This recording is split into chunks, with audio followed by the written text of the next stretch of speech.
Good morning, Toreros, and welcome to another week of USDtv news. The race to November is coming to a close with the final presidential debate. And Fiji held its inaugural knockout cancer boxing tournament.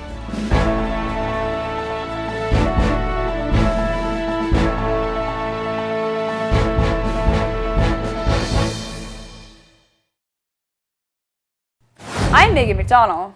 And I'm Claire Mulcahy. As Election Day grows closer, our coverage continues with USDTV's Race to November. This past Wednesday marked the third and final presidential debate of this 2016 election. It was the last opportunity that Donald Trump and Hillary Clinton had to make lasting impressions on tens of millions of American voters. Just like in the last two debates, our USD community got to see the presidential candidates go at it one final time, courtesy of USD votes. Debate watchers were closely divided on the candidates they trusted more with issues important to them.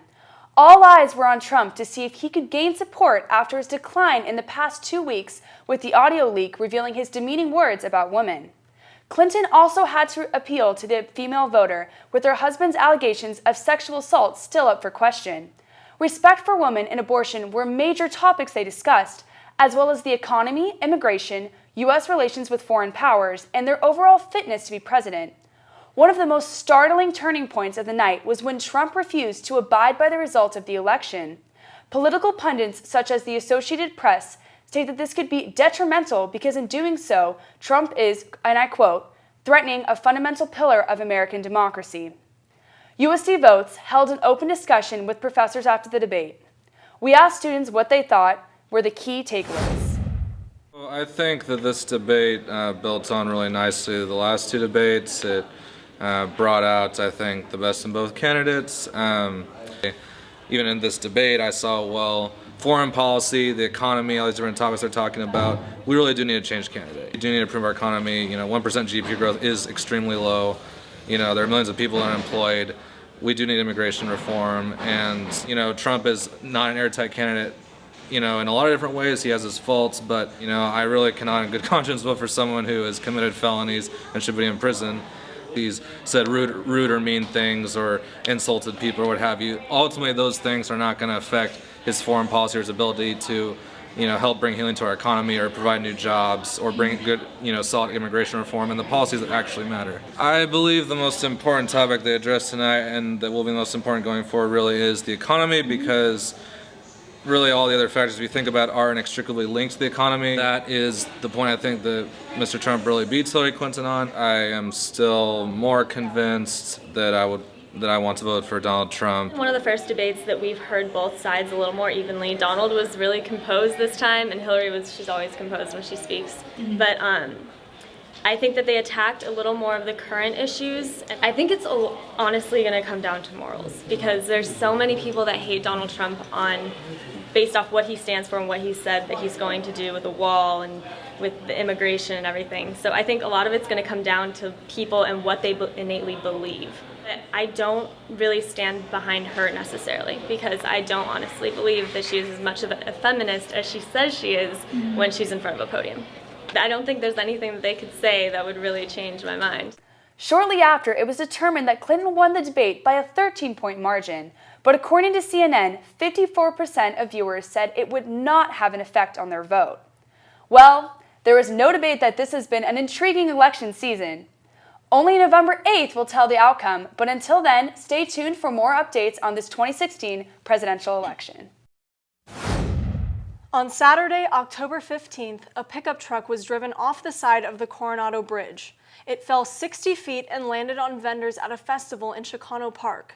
Authorities say that 4 people died and 9 were injured. 2 of the injured are suffering major trauma. The driver of the truck was a 25-year-old Navy man stationed in Coronado. He is being charged with a DUI and vehicular manslaughter. As a result of this accident, there was a vigil held in Chicano Park the following Sunday at 6:30 p.m. It was held in honor of those killed and for their families. In brighter news, USD fraternity Phi Gamma Delta held their big philanthropy event last Tuesday. Kristen Ochoa got an exclusive interview with the man who put the whole event together. Hi USDtv, this is Kristen Ochoa, and I'm here at the Phi Gamma Delta Knockout Cancer. As you can see, they've got this awesome blow-up boxing ring. I got an exclusive interview with the man behind it all. This is Owen Lewis, the senior of Fiji, and he has worked really hard on preparing this awesome event. So Owen, what is something you would like all of the awesome people to know about it? Well, I want people to know that this is not some sort of a bare-knuckle brawl festival. This is the idea behind this event is that we're bringing the USD community together. And, you know, kind of the inspiration behind that started from about 2 years ago when one of our brothers lost his mother to cancer. And we really wanted to create an event towards him with kind of the ideology that it takes a fight to beat cancer and you need people in your corner.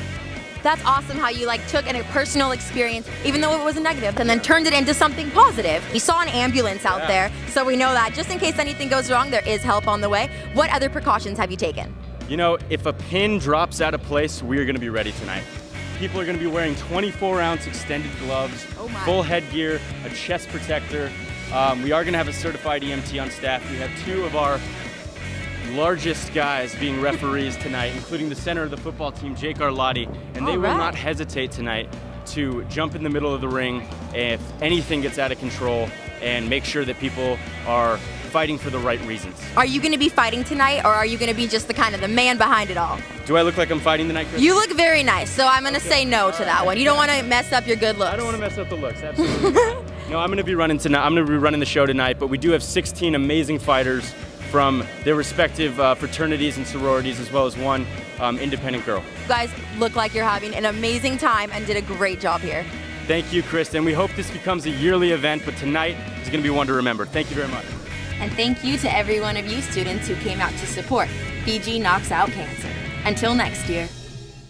Thank you to everyone who came to help knock out cancer with Fiji. Next, the USD Vista recently published a story in regards to individuals petitioning for a vegetarian-friendly option at In-N-Out. Though it may not be In-N-Out, there are multiple new alternatives for those who still crave an exceptional veggie burger. The Impossible Burger, created by Impossible Foods, is a vegan hamburger created from a mix of water, wheat, coconut oil, potato proteins, and the key component, heme. Heme is an iron-containing molecule extracted from the roots of plants. It's also the reason the burgers look pink.